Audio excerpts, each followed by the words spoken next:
The last thing anyone expected from this chapter was to get a glimpse of the Phantom Troupe's early days.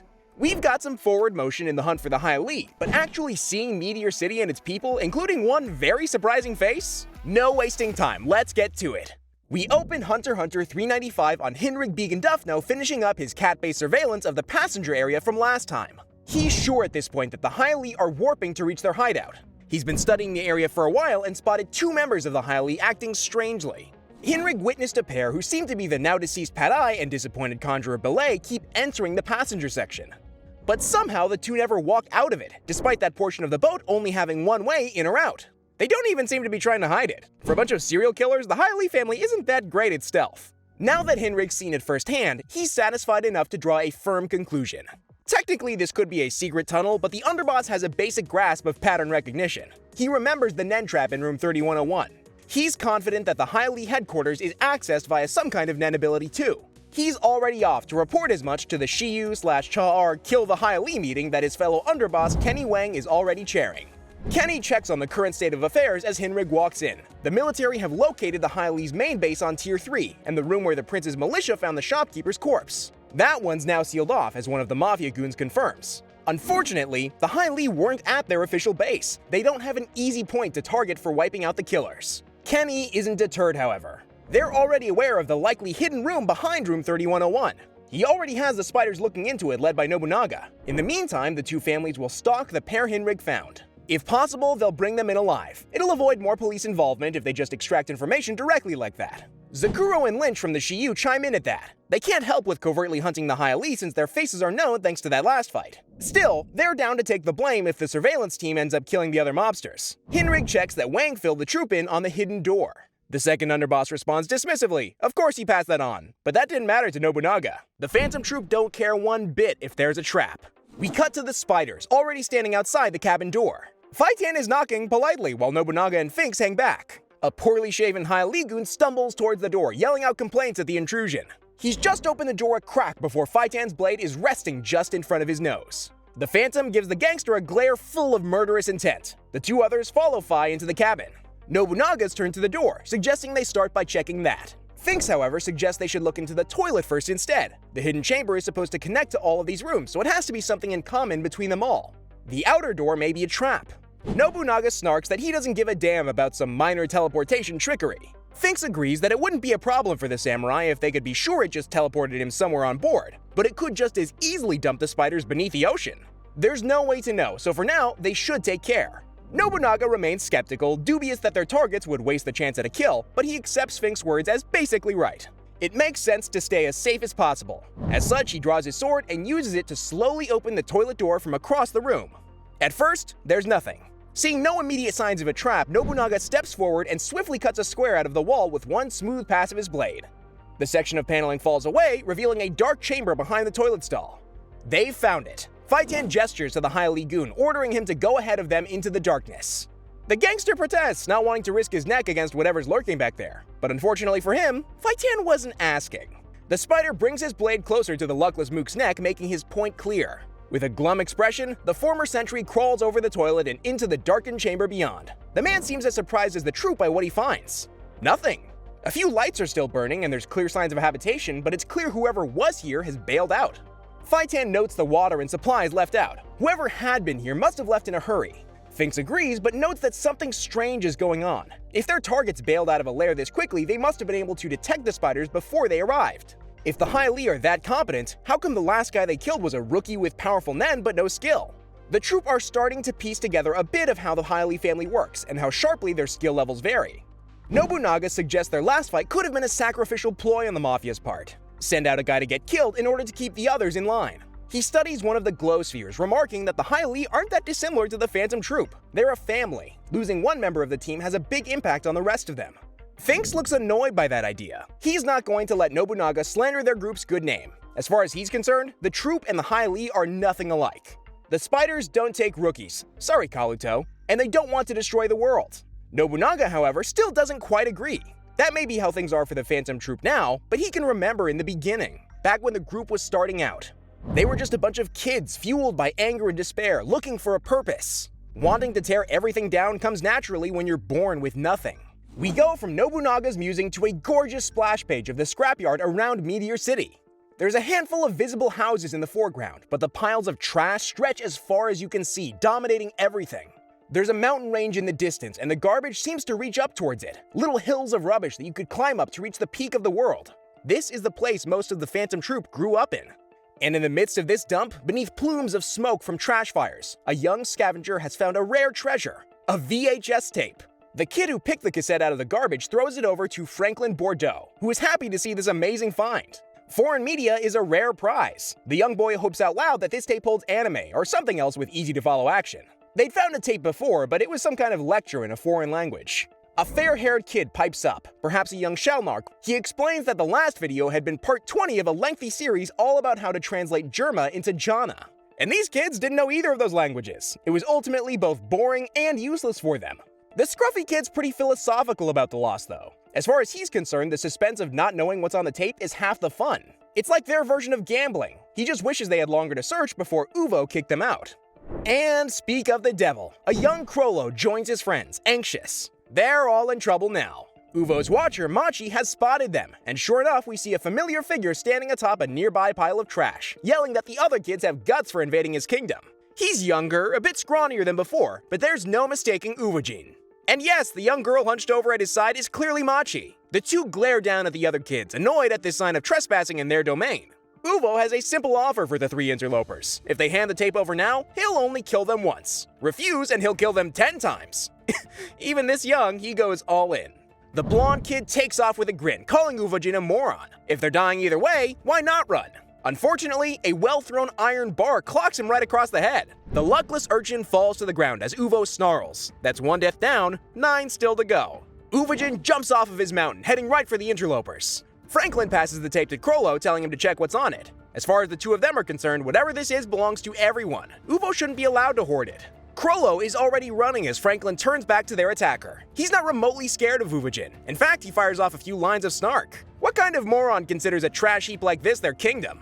Uvo is not ruffled by the putdown. As far as he's concerned, only a dumbass lets their surroundings define them. If he says this is his kingdom, that's good enough. The two muscleheads start beating the hell out of each other, both landing a strong blow right off the bat. Chrollo isn't sticking around to see who wins. He's already running for the edge of the dump, trying to get back to town and relative safety. But even as he reaches the edge of the dump, a motorbike zooms in, with two more familiar faces aboard. The driver, with his puffed up hair, is obviously Fink's Mad Cub. He's got a partner with him, however, one with frizzy dark hair and a hefty-looking club. Is that Fightan, Shizuku? Finks knows both pretty well, he's even shared his clothes with Shizuku in the past. Chrollo cradles the tape as Finks fixes him with a rictus grin. The biker tries to sound reasonable. He just wants to borrow the tape, he'll give it back. Chrollo doesn't look convinced, but the reedy boy doesn't have much of a choice. Slowly, he passes it over to Finks. The biker grins, reminding Chrollo not to tell Uvojin what happened, before zooming off. Laughing, Finks calls to Chrollo. He'll give the tape back. In 100 years' time. He's so proud of himself. Chrollo waits until the big guy is gone before checking his shirt. The real VHS tape is still inside. The one Finks left with? The foreign language lecture they'd found last time. Even without his Nen powers, Chrollo's still quite the schemer. Now that he has his prize, the young Lucifer makes his way deeper into the city. The building he heads towards is far grander than the tumble-down shacks and flimsy wooden buildings Chrollo went past on his way. This temple is grandiose, massive, and sprawling over the hilltop. Yet somehow it's a patchwork of various styles: minaret domes, church steeples, and regular sloped roofs. The people of Meteor City can clearly make something beautiful out of bits and pieces. Chrollo enters the churchyard through the gate. He makes his way up towards the temple, passing slowly by a graveyard full of tiny crosses. The young spider pulls the hefty wooden door open, stepping into the church proper. A priest is already waiting for him. He's a merry-looking older gentleman, who we'll later learn is called Father Rizal. The old man recognizes Chrollo at once, even guessing that he's here to study a video. The young boy remarks on the graves outside to the priest as they proceed deeper into the church together. The elder admits that there have been a large number of casualties as of late. Raiding parties from the outside world have been able to penetrate the inner city, kidnapping children en masse. The old priest cautions Chrollo against visiting the outskirts. Meteor City is not safe for a kid to walk through alone. There are many graves outside, as the narration reminds us of some local history. The people of Meteor City have no official status. Legally speaking, they don't exist. That makes them tempting targets for all kinds of villains. There were hundreds of casualties every year prior to the natives negotiating a treaty with the mob. And of every 10 casualties, 7 were young children. Eventually, this would change. Meteor City's elders developed Nen powers as a part of this partnership. Once the locals had access to Nen, they established what was called the Law of Retribution. Only life can pay for life. We'll accept anything you leave here, but don't ever take anything away from us.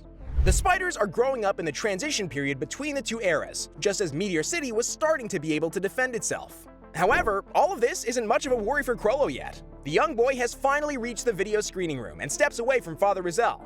The old priest tells him not to rush, but notes that the previous visitor to the room is still inside. And following Chrollo in, we see her. Paku Noda is sitting at one of the room's front desks. Unlike the other Phantom Troupe kids, the young Paku looks very different, her hair almost clean-shaven. Was she having some kind of health issue, or was this more of a personal choice? Either way, Paku and Chrollo already know each other well. Paku Noda notes that no one else visits the church, since most of the kids hate the father's sermons. Still, Rizal had told her Chrollo studies his tapes in here. Chrollo is adorably embarrassed by this. He'd figured no one would ever think to find him in the church. He pleads with Paku not to tell Finks or Uvijin about this. Thankfully, she's got no plans to rat him out. Grinning, Chrollo brings out his tape, putting it into the player while remarking to Paku that she can read all of them like a book.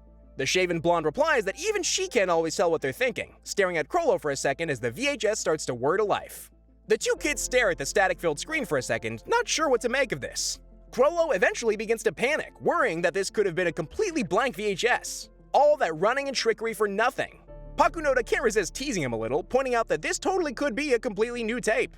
The two keep talking as Rizal listens from outside. Paku Noda is shocked to learn that Chrollo has already mastered both Germa and Jana, two highly complex languages. Chrollo thinks it's no big deal. Germa shares a lot of its grammar structure with Jana. Learning one made the other easy for him. Leaving the kids to continue talking, the old priest descends to a lower level of the temple and a passage to the outside. He's got a visit to make to a far bigger temple than his. Once he reaches this new building, Rizal doesn't hold his praise back. As far as he's concerned, Chrollo is a great prospect. He's smart, skilled, and extremely perceptive. Rizal admits that Chrollo's ideas impress him pretty frequently. That's why he's come here to the Meteor City Elder. He thinks that Chrollo might be able to give the elders advice on how to resolve some of the problems that are plaguing the city. The old white-haired woman seems unsure of the idea for the moment. While the two adults are plotting for the future, Chrollo and Paku Noda have made a startling discovery. Their eyes are wide as they gape at the TV screen, transfixed in pure awe by this revelation.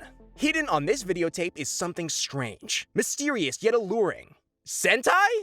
Specifically, it's a show called the Cleanup Rangers, popular all over the world. There are 7 ranger teams sporting old-school-looking uniforms. This is probably years out of date, but to the Meteor City kids, this is the hottest new show ever. Chrollo notes that their copy must have a recording error. There's just 10 minutes of static at the start before the video begins. Paku is hyped about this. As cool as she tended to act as an adult, right now she's a kid who's been offered something truly fun for the first time in months. She already wants to get the other kids together to watch this tape. It'll be like their very own cinema screening. Even if they don't know the language, it's gonna be fun to watch the action, right? Chrollo agrees, but is pondering something. Surely they'd have an even better time if everyone could understand the story on the tape, right? Paku agrees, though she's not sure what Chrollo's got in mind. It's not like he can teach everyone to speak a foreign language, right? Young Lucilfer ejects the tape as he explains his plan. They're going to dub the Sentai.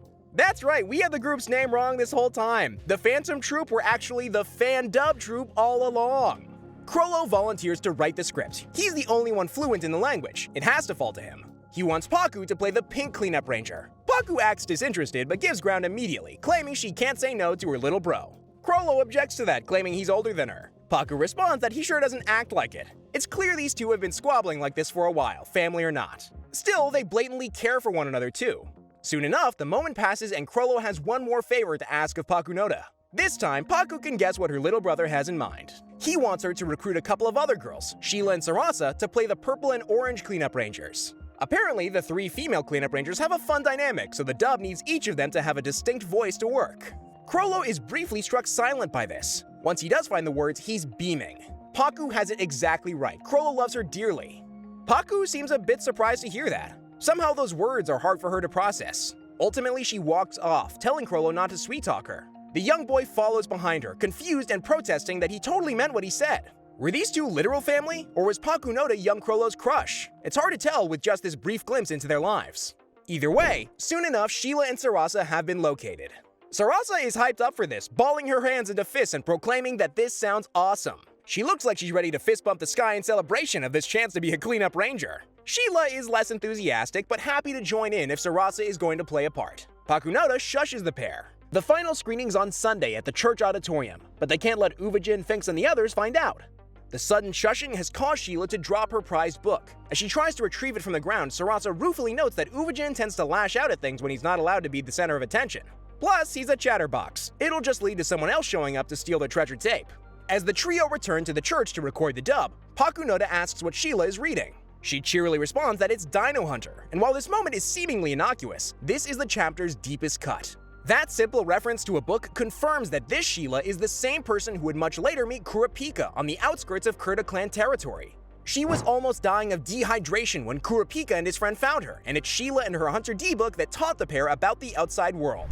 In isolation, she just seemed like a random traveler, but now we know a friend of Chrollo and Pakunoda went missing near Kurta clan territory. Kurapika remarks that she left the area without saying goodbye to them. There might have been more to what happened between the Phantom Troupe and the Red-Eyed clan than we thought. For now though, the three Meteor City girls have made it back to the church. Chrollo is waiting for them, dub scripts already prepared. In the time it took Pakunoda to walk to town and back, he's fully translated the VHS and made 3 copies of the script for the rest of his cast. He also plans to play all the other characters, reasoning that if they brought in more voice actors, there'd be more risk of word getting out to the rest of Meteor City. Sarasa calls quick dibs on playing the Orange Ranger, much to Chrollo's amusement. As they start to get hyped together, Sheila remarks to Pakunoda that Chrollo's an incredible person. It feels like he couldn't have been born in a place as messed up as Meteor City. Not too far away, behind one of the mountainous trash piles, a black people carrier has parked to give the drivers a chance for a smoke break. The men in suits disembark, sharing cigarettes and a few quiet words. Within the car, we see 4 figures, their hands tied and heads covered by hemp bags. The people driving this vehicle are human traffickers, but who are their captives? The future Phantom Troupe members we saw at Uvajin's scrapyard? Other Meteor City kids? Dressed like this, it's near impossible to tell for sure. The car drives off, away from the city of trash. Over in All Faith's church, Chrollo and his friends have already started working on their dub, oblivious to the outside world. They've all assembled around a microphone, script in hand, ready to start recording their version of Clean Up Ranger. As dark as things will get for these kids later, at this moment, they're innocent kids having a good time. If only this moment of cheer could have lasted through the years to come. And it's on that note that we end Chapter 395. Looks like we're getting an extended look at the backstory of the Phantom Troupe.